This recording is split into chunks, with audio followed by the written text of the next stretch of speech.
রবীন্দ্রনাথ ঘোষের কবিতা অনিন্দিতা। দিনটা ছিল আঁকার ক্লাসের প্রথম বেলা। আঁক শিখতেই আসলো সে যেই ছোট্ট মেয়ে। দু চার টানে ছবির মজা যদিও ছিল, আছিলা তার মাথায় ঘোরে আঁকার চেয়ে। বৃষ্টি এলো বৃষ্টি গেল, বয়স বাড়ে, দুষ্টামিতে কিছুতেই সে বাঁধ মানে না।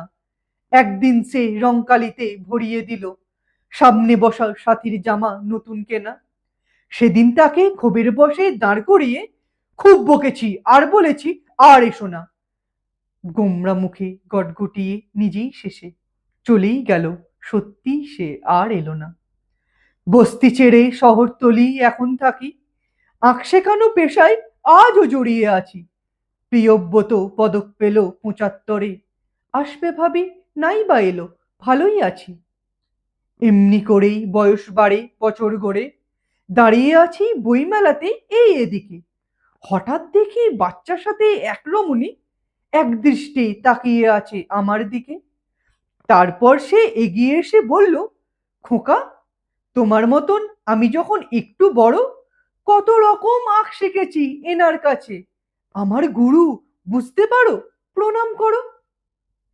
এক নিমেষে পড়ল মনে সেই মেয়েটা, দুষ্টামিতে ওই তো ছিল বড্ড তিতা।